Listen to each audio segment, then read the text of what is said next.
Hey, Sean. What's up, brother Howard? Well, good evening, man. I tell you, the weather turned cold. It is freezing cold. I think it's like 11 degrees here in Tulsa right now. I do not like that. I am too pale for That's that. why I got my big ass hoodie on. Yeah, I wore a fancy shirt instead of a big ass hoodie. Hey, but today we've got a guest like we usually do. That's the goal of this place. You know, it'd be pretty boring if it's just you and I talking. We have good conversations. I don't know if it's either appropriate for a podcast or ones that others would listen but to. It's not. I mean, about 2% of it's cocktails, and since this is Coptales and Cocktails, we need to have other people on. So, you know, we got criminals, we got judges, we have police officers. Yeah, we've had a juror, and then we have police officers, right? Yep. We've had those heroes. But how do you find out about most of these police officers and their stories? My way of doing it might be different than yours, but being a person of the law enforcement community, I've received emails. Social media is a big one. Right. Contacts. Well, how about yourself? Well, I don't get emails about crimes. I don't subscribe to any email crime list. Usually the way I get it is I get it from journalists. Oh, yes. So today we have a journalist on here, Outstanding. Mr. Ron Franscell. How you doing, sir? Welcome to our podcast. I'm doing great. I couldn't ask for better, and I'm glad we're going to be drinking tonight. Oh. It is part of the show. It is part good. of the program. It is part of the conversation. I think things always go better with a nice drink. So we are honestly very grateful for especially toward the end, right? It's often interesting to see how the conversation goes towards the end. So, but yeah, so we, as we like to do at times, we let our guests choose the drink, and if you would just let everybody know what you have chosen for this episode. Well, tonight's beverage is called the Godfather, which is, I don't know, about 4-1 bourbon versus amaretto, and I think I got carried away with the bourbon and probably just a dash too little of the amaretto. Well, but I thought, since we're doing this, I thought a crime-related, at least drink name, would be appropriate. Well, what Howard made is a fucking crime. Yeah, because he didn't go to the 4-1 ratio. Somebody call the police. Well, cheers. Let's try this crime and see what it tastes like. He's like at a 50-50 or something here. I don't know. I don't know. Oh. Well, we also have some. Well, I'm not going to rag on the. We don't have top-notch product in here. Bourbon here. That's another guest had picked this bourbon and it's garbage. Yeah. We don't name it. Whatever's left in this bottle, you might be able to find out back behind our studio tonight if anyone's in the area. I purely because it had a crime connection, and now I wish I'd picked a Shirley Temple or something. Yeah, absolutely. As long as it's not Apple Crown and Red Boots, legs. That's all we care about. That's what we're doing. So, how did you get into the world of crime journalism? Well, I just got into journalism when I was a kid. I worked in the local paper as a little sports gremlin. I pulled things off the wires. I did whatever the sports editor wanted me to do. And that just made me want to do that for a life, at least to do what he was doing, not necessarily what I was. And I'd been encouraged all along by teachers, and I think teachers always play a big role, and probably in your lives too. So I thought I was okay at this, and I went into it, graduated from college, became a reporter. And in one of my first jobs, I was the police and courts reporter. So I'm one of the guys that, just show up and pick the brains of cops, which means, read the reports that they hand you. And I moved on in my life, and ultimately at the Denver Post, I was a senior writer, and I was assigned to cover the beginning months of the War on Terror. And I was sent to the Middle East, where I covered the bombing of Afghanistan aboard the USS Enterprise, and then wandered throughout the Middle East.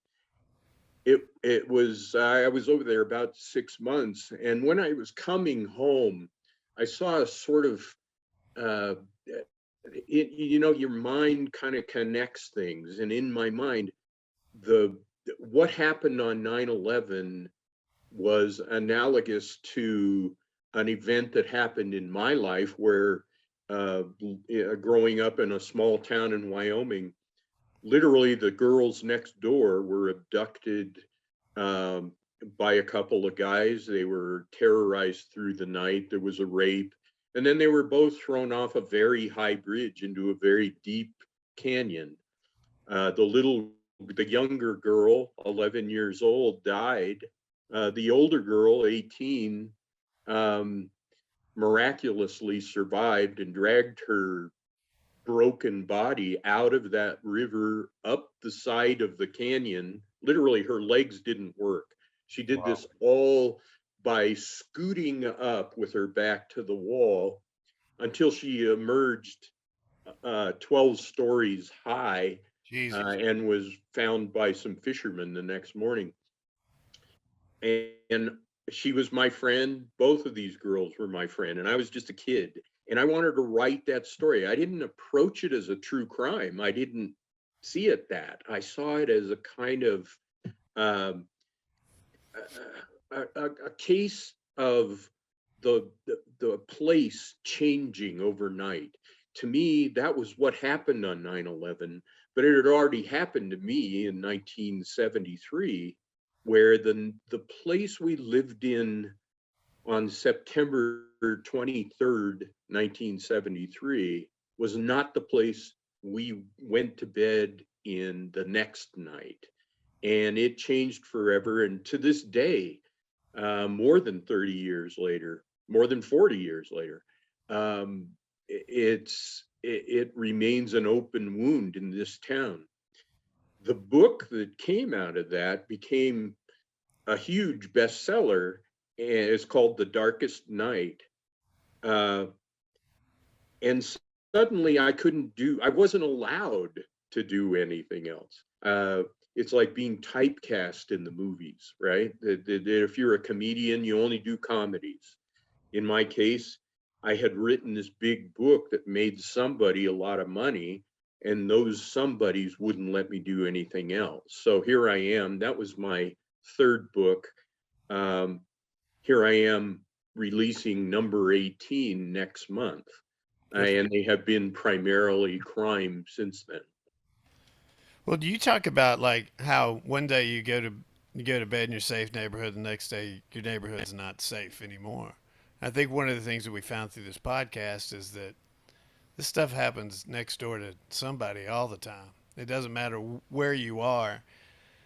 This can happen to you. Whatever veil you put on every day that says, "Oh no, everything's great here." It's not. I mean, evil's out there, and that's why it's good to have police officers, and that's why it's good to tell stories like this. Absolutely. Evil is around us. It's like bad air. It's all around us, and we sometimes aren't paying attention. We fool ourselves into thinking we're safe. This is a good town. This is a place where nothing happens. This is a good place for kids. I know now from firsthand experience that's not true of my little town. And after 20 years of writing crime books now, it's not your town either. Right. It's not any of your listeners' towns either. It can happen anywhere. And the fact is, it does happen anywhere. And it does. I mean, especially the horrific crimes like that really stand out. And when they do happen in places like you said, small town Wyoming or Broken Arrow, Oklahoma. I mean, there's a very well documented case that's been national attention. I mean, there have been numerous documentaries on it. Was it the Bevers? I think is that the name.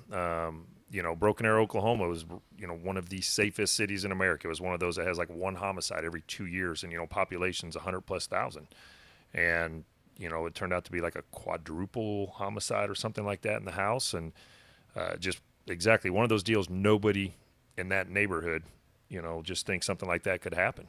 Just absolutely horrible. And to kind of change a little bit from what we're talking about, but kind of intrigued about you going over there and talking about Afghanistan and being on the USS Enterprise.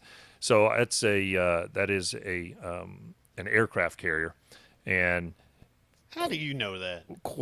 I'm a Navy book man. So question I have for you, Ron, is so being from Wyoming and then going to school and or working in Denver. I assume you probably didn't see too many military ships like that in those parts of the country. Pretty landlocked, obviously. How Uh, yeah. how big is that thing? Is it not just amazing to see one of those ships? It's huge. First of all, it's a city. It's a Literally, yeah. steel city on the ocean. Thousands of people. Now, Hmm.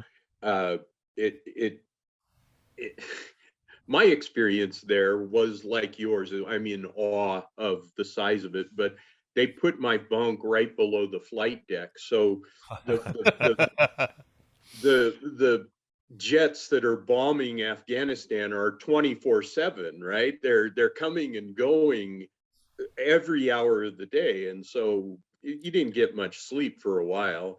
After the first week, you're used to it. Kind of just get But used to it, yeah. uh, I will say though, my education was at the United States Naval Academy, so I Oh, had seen these big I got you. big boats before, but um, So you graduated from that Annapolis? that was a good one. Well, like I say, all the cruises I've ever been on in my life were government sponsored.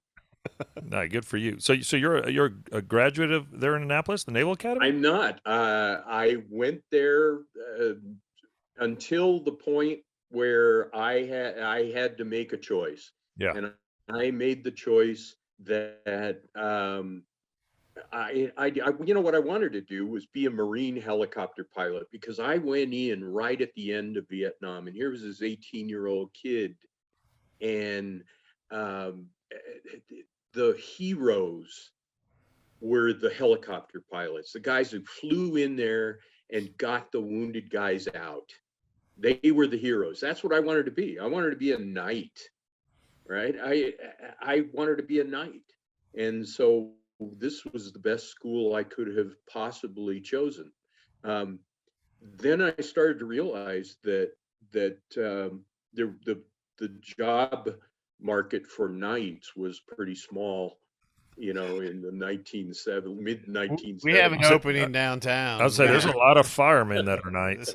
Oh, they are. That's They that, have a but calendar too. that's exactly true, and I think that resonates with me.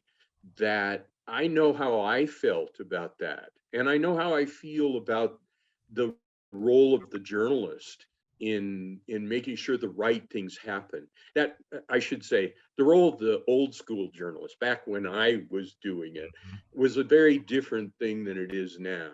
For sure. But when I was doing it, there was this element of wanting to do the right thing for the right reasons.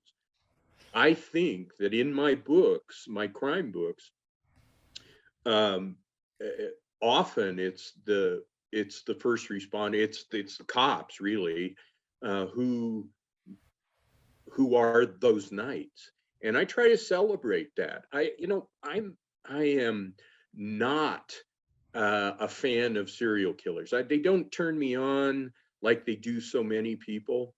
Um, they are, to me, they're just the spark that sets in motion this story about um, good, normal people who find themselves in this dark, abnormal place. I want to tell the stories of ordinary people in extraordinary circumstances. And sometimes that's the cop, because the cop didn't wake up that morning knowing he was going to um, be embroiled in a grisly murder someplace. And so those are the people I care about. The serial killers and the murderers, they're the beginning of the story. They're not the end. Right. They're just the the cops are the ones that have those stories come to a conclusion. Absolutely. And They end in up my being books, nice. you'll find that. You'll see in my books that that the investigators are elevated. That book I was talking to you about, The Darkest Night, in the surviving girl's life, and she's dealing with PTSD and all of the things that come with that, the addictions and the nightmares. Um, she is elevated by the cop who arrested the bad guy, but also took her under his wing, to the point where later, when she gets married, he is her best man, right? Her maid of honor, shall we say. He gives her away. Have you ever been a maid And of honor? I have not. I was a maid of honor one time. Don't want to know. yeah, well, that's a different podcast. Yeah, that Yes. is. So the integrity that you're showing, as far as like you're doing what we guess we call long form journalism, Yeah. and you follow someone around for a long period of time. And when I say that, um, in this day and age when we have such a short attention span, Yeah. a long period of time could be a year Yep. instead of like 30 seconds that we give to some of the subjects that we speak of now. I think one of the things that I was most interested is you followed around a forensic scientist, and Yes. you learned a lot about what bodies would tell you. Yes. They speak their own language, correct? They really do. And we just need somebody who can interpret that, right? I mean, um, thank God for cops. Thank God for firefighters. Thank God for medical examiners, because they're all doing something we can't do and we don't want to do, the rest of us, right? I mean, it's thank God, really. It just comes down to that. So with this guy, Vince Demaio is his name. He's one of the world's uh, premier medical examiners. You've seen him on TV. He's older now, but he was one of those guys, and he's done 45,000 death investigations over a career of 40 to 50 years. He's done himself 9,000 autopsies, but this guy did, he exhumed Lee Harvey Oswald. He worked on Really? the Phil Spector case. He worked on the Trayvon Martin case. And in fact, we connected because I was watching the Trayvon Martin case and the trial, and uh, it was going along as you would expect until he took the stand and he explained the critical question, which was, who was the aggressor at the moment the shot was fired? And using forensic science and what he knows, he's really the world premier expert on gunshot wounds. Knowing all of those things, he sketched out very decisively who was the aggressor when the shot was fired. One half of America wants to believe that George Zimmerman went out and hunted this kid down and shot him in cold blood. The other half wants to believe that this kid was a thug and a killer gangster. Neither one of those is true.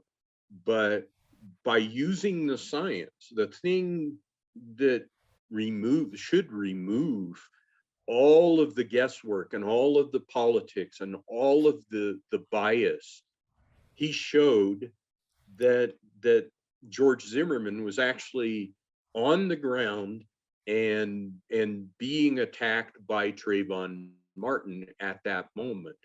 Trayvon Martin, we can imagine, was defending himself, but at the moment the shot was fired, uh, it was George Zimmerman who was being attacked. Now, you can come to a lot of conclusions aside from that, but that jury decided that that meant George Zimmerman wasn't guilty of murder. I was fascinated by how this guy and his science, which is sound, changed the way we, or at least that jury, looked at justice. Science changed that idea. So he let you into his inner circle and let you He follow did. him, correct? He did, and I love the guy. Uh, he's got the driest sense of humor you can imagine. He's Um, pretty dry. uh, Derail. but he's got a delightful sense of humor, and but yeah, we hung around in his morgue for a while. We in the process of doing all this, his files were mine, and you can imagine what's in his files is autopsy reports and crime scene photos and autopsy photos. So you get a certain, I've learned, as any cop has learned, a compartmentalization, right? You're seeing just bad shit, and you've got a job to do. So you see this bad shit and you do your job, and you cry later. You don't cry now because there's a job to be done. And medical examiners do that, cops do that, journalists do that. And I think that was part of the story. When you were following them around, I assume that you watched some autopsies. No, I didn't actually. Not then. I've seen autopsies. I've been in autopsies. Um, but no, we didn't. In the process of doing that book, I didn't, and I didn't need to. I had in front of me stacks and stacks and file cabinets full of the kind of documentation they do photographically of their autopsies. It was more about his life and some of the fascinating cases he's been on. And for a book, I was looking at not all, but many of the 12 cases to be cases that people would recognize. Lee Mhm. Harvey Oswald, Trayvon Martin, um, Phil Spector, some of those. West Phil Memphis. Spector was wasn't he a music producer? Yeah, he was the music producer, shot a woman, and then went on trial. Eh, the but to Vince, the fascinating stories weren't the celebrities. I mean, he studied. He's been one of the few people who saw the complete file on the JFK autopsies. Um, he was called in on the case of Princess Diana's driver who caused the crash. Mhm. He's done all these things. Um, it's hard to fathom what he has seen, but it's fascinating from our perspective to go behind that morgue door. Uh, Vincent Bugliosi, the prosecutor of Charles Manson, was still alive when I was doing this book, and we had a conversation about it.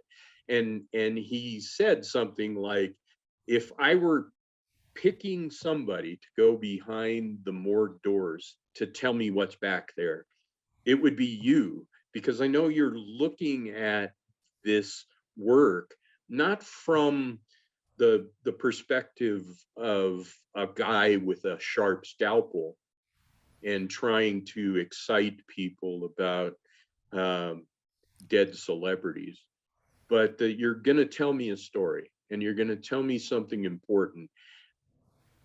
I say that now, and I'm embarrassed to say it because I don't see myself that way. I just want to tell the stories. But the fact that Vincent Bugliosi saw it that way is a credit, I think, to my ability to capture what cops and medical examiners go through.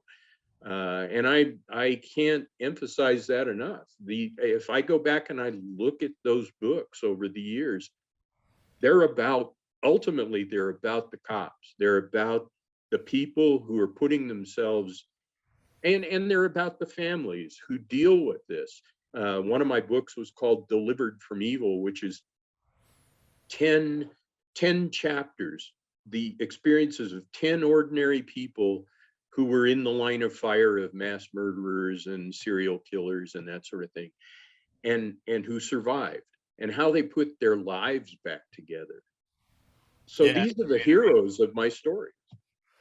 Well, you have a new book coming out, and it's about profiling and the birth of profiling in the FBI, which I think, I mean, this is definitely something that everybody's interested in. Yeah. How do you think like a murderer? How do you think like a criminal? We've had some people here on the past that use science and computers and math to do that. Um, I'd like to hear about this book. The book is called Shadow Man. The subtitle is An Elusive Psycho Killer and the Birth of FBI Profiling. And it's about a 1973 case in Montana where a little girl was abducted from a campground where she and her family from Michigan were camping on vacation. And she just disappears in the night. Somebody cuts into her tent and drags her out, even while 4 of her brothers and sisters are in the tent sleeping with her. Wow. She is gone. The FBI gets involved because of the Lindbergh law, and they are very quickly frustrated. They have 1,000 leads, but they lead nowhere, and they mean nothing. And very shortly, they have nothing. They have no leads, no suspects. Ultimately, nearly a year later, the FBI agent who is in charge of that investigation is taking his normal training in Quantico, and he happens to attend a workshop by 2 other agents who have this thought that by looking at the evidence of a crime scene, you might be able to deduce certain things about the behavior and the psychology of the criminal. In FBI terms, the unknown subject, or unsub, right? And cops at that time, even FBI agents, even J. Edgar Hoover himself, thought this was voodoo, and they dismissed it, that the only way to solve crimes was, shoe leather, right? You just went and talked to a lot of people, and you deduced what was going on. Now here were these guys saying this kind of black magic about we might be able to tell from the knife's position, or whether the body was covered, something about this person's psychology. Nobody believed it, but here was this FBI agent sitting there listening to them, who had nothing, and who thought, what do I have to lose by asking? These guys had never created an actual criminal profile as we know it. Started in the 70s, huh? This is early 1974 in this case. They asked for all of his stuff, and they thought that this might be a good first case to do it. And so they created a profile for the very first time. And today, looking at the profile, had about 20 elements, and they were fascinating. But they only missed on about half of one of them. In other words, out of 20 elements, they were dead on all but one, and that one they were sort of half right. What kind of elements are these? Well, things like he had that the unsub had military experience, that the unsub was local, and they're okay. What? How do you know that? Well, because if he wasn't local, he wouldn't know where to go with a little girl in the middle of the night in the dark who's struggling He wouldn't know where to go if he was just passing through. He also must have known the level of competency of the cops. That was an element of it. The military was his stealth, in the middle of the night, in the dark, cut through a tent, reach in and grab a little girl, and then disappear with her in the shadows. So there were things like that. I mean, of course, today we think white guy in his 20s as being common. Well, back then they didn't. That wasn't a thing, right? It wasn't. They had no data. They had none of that. 8-1. But they looked around and they say, we're in a small county, a rural county in Montana. We think he's local. So therefore, he must be white, because there were no blacks. There were no, significant populations that were minority. So it was fascinating how they tied it all together. And it's more fascinating in retrospect now to know they were dead on. And they were doing this just as a theory. They were doing it was up to that moment, it was a theory. And they said, hey, let's try this out and see if we can figure out who did this. They were pioneering it. They had no rules. They had no data. Today, profilers in the FBI, they have the benefit of interviews with thousands of killers and serial killers. Well, the word profiling kind of has a bad connotation now. Yeah. But I think that those guys probably were the predecessors to. I mean, you kind of use these techniques when you would come up on a crime. You would go, okay, this guy is from this gang. Oh yeah, absolutely. I mean, and even profiling, and that was something that was questioned about in court. Obviously we're referring to racial profiling, but it's like, no, man, I profile bad guys, right, based on my experience, based on police officers before me, based on crime data in these areas. I was with the gang unit, based on gang problems in a certain area, things like that, based on behavior you see of how someone drives or how they're walking when they see a police car. These are again things that are documented over time that you just develop.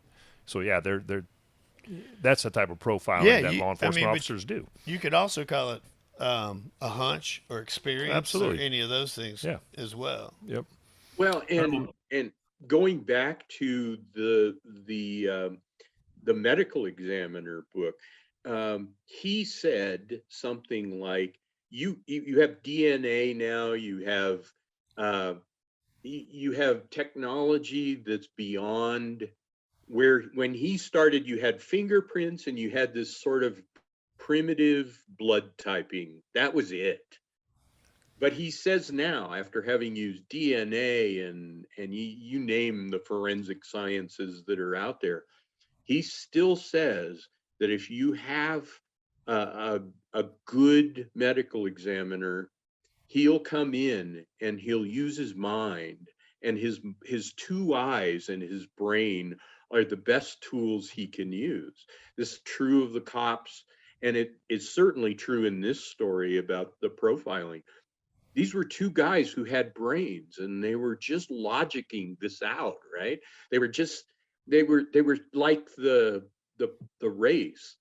They had no data that said 20-something-year-old white guys are the primary offenders in serial killing. In fact, they didn't even think of it as a serial killing. The word hadn't even been invented at that point. Well, what happened to the little girl? Continue the story a little bit. She was murdered. It became a much more urgent thing when another girl disappeared from that town, and they found some evidence that the two were related, but they still had no suspect. And that's when the agent hears these two guys talking about profiling. But again, they'd been tamped down, right? That J. Edgar Hoover had just recently died at that point. But J. Edgar Hoover had poo-pooed this whole idea. He thought it was voodoo. and he hated the idea. So there, you know how people are. They in the FBI. Well, whatever the director says, especially if the director is J. Edgar Hoover, that's what we think too. It was only after J. Edgar Hoover and a little bit more progressive management in the FBI that they were able to move forward a little bit. Hey, let me ask you this question. Just kind of talk about the serial killer, and back in the 70s, the term really wasn't even used or whatever. There's a television show called Forensic Files on TV, and I mean it's been on there a very long time. It's kind of funny when you see the older episodes. Still really great police work. People, like you said, using their minds, thinking outside the box on some of the things that they did.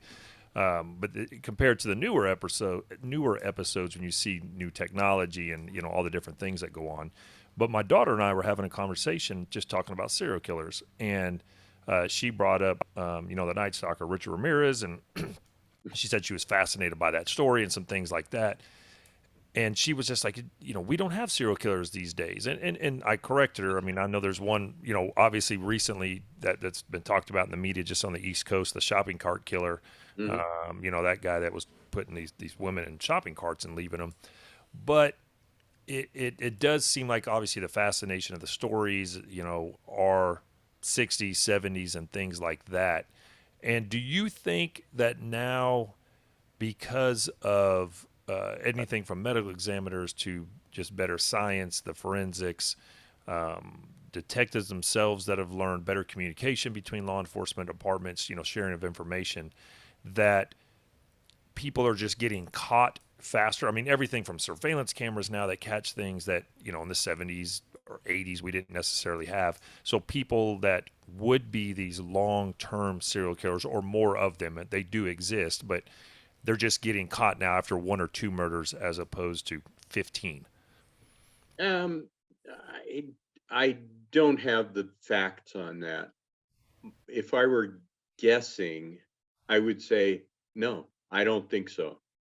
And my FBI people and my forensic psychology people that I use during all my work estimate that there are anywhere from about 350 to 1,000 serial killers out there right now, uncaught. They're operating or ready to operate. Think about that. Yeah. That's kind of scary. But you're talking about the 70s, for example. 70s and 80s are the golden era of serial killing. You have the Bundys and the Richard Ramirez, and you have John Wayne Gacy, Dean Corll, all these guys, and to a certain degree, they're trying to outdo each other. These days, we have more tools at our disposal, including, as you said, communication among agencies. But today, because of DNA, I should say, fewer murders in America are solved than they were in 1960. Hey, we're going to pause for just a second. I need to grab something. What we got? A bottle of bourbon. Yeah. Oh, the laptop about to go down? Laptop's about to die that we recorded this thing into.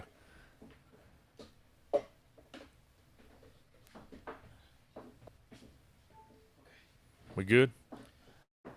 Timestamp 38. Okay. So you're talking about technology has gotten better, but it's kind of like hackers, right? I mean, we come out with this great way to control a hacker, and then all of a sudden the hackers are ahead. So I assume all this technology, all of the different types of tools that law enforcement uses, these serial killers can get ahead of it. They kind of can. I mean, you're being nice. I think they're like terrorists. A terrorist, if the water is running downhill and you put a dam there, the water still finds a way around the dam. right. And I think that's terrorists, but I also think it's serial killers. So we've put up all these uh, um, you know, obstructions to them, they find a way around it, whether it's wearing gloves or bleaching or shaving all the hair off their bodies or whatever it is. They find a way around it. But also the technology has let us identify much more keenly the who these people are. So in 1960, we would have said, well, he looks guilty, Right. and let's convict him. Now we have DNA that says, well, yeah, he looks guilty, but he's not. Right. And What we're go ahead. well, I'd say, and I don't mean to cut you off before you go on. Just talking about shaving of hair. I've seen this many times on, again, forensic files and real cases of the importance of hair, things like that left behind. And Howard, I don't know if you're aware of this, and this will definitely be news to you. Jason is already covering his face up right now. Jason is now a man of fitness. Yes. And to be more aerodynamic and to show off the new developed leg muscles, his legs are now shaven. This week they are shaved. So, do we need to possibly, with all of your expertise and writing books, book number 18 now, you've been around, the MEs and things of that nature. Do we need to be concerned about Jason? He disappears every once in a while for a while, with too. these legs, and we just want to go on record. Should something happen to Howard or I, Jason Edward Sales is the first person they should look for. Jay. Okay, sorry, go back. Yeah, I'd worry. That's a tip. Thank you. Well, we have But, we've got it's about 5 interesting. minutes left. This is kind of going fast, so hit us with your best shot. My best shot. I think that we've got an interesting moment in time. The whole fascination with serial killers actually bothers me. Like many of us, I belong to different groups in Facebook, and many of them are crime related. And one day I came in and to a crime readers group, and somebody had posted a question, a meme type question, where they said, if you could date any serial killer, who would it be? Jason Sales. And most of those answers were exactly that. Yes. But second among the answers, it didn't matter. I mean, you had people talking about Rodney Alcala, who was, of course, the dating game killer. Ted Bundy, a fascination with Ted Bundy. And I was enraged. And frankly, I try not to be too nasty on Facebook, but in this case, I was. And I said, first of all, this is the dumbest asked question I've ever heard. And here's the thing you need to know. If you did date one of these guys, it would be your last date. Mm-hmm. Why do you think, and I assume, and I'm just going to make a judgment, why do you think women romanticize these guys? It's the same reason that women like romanticize. I know why women like to date a guy in prison, because they always know where he is. But I don't understand why they romanticize somebody that, it's like, I want a pet tiger. They're going to eat you. I think that there's the bad boy thing. I think there for a long time, we've talked about a lot of women like the idea of living on the edge with a bad boy. Well, now we think that's a guy who drives fast, right? Or a guy who wears, hip clothes or talks gangsta, right? Some of them take it to an extreme, and it becomes, I could change him. I could make him different. But there's also the attraction to that bad boy. It's their own image and their own cred. But I think that's what it is. I don't know. I'm not a forensic psychologist. Or a dating expert. Yeah, or a dating expert for a long time. Well, this has been fascinating. We really, would you like to put it, where can people pre-order your book? All the bookstores out there, wherever they shop, they can order it. Amazon makes it easy. Please do pre-order. It's a great way for us to know what the interest is before, so that they print enough books. But they can pre-order it anywhere. Please do. And one more time, what's the name of the new book? The book is Shadow Man, an elusive psycho killer and the birth of FBI profiling. There you go. Yep, absolutely. Ron, thanks for being on today. It was a pleasure. Thank you for having me. Hey, you have to write a crime book about this damn drink too. Yes, Hey, that is a crime, Oh actually. man. Yeah. it's I'm going to call Mario Puzo in the afterlife and tell him. There you go. all right. Take care, Much sir. appreciation, Thank buddy. you. Have a good one. Thank you again.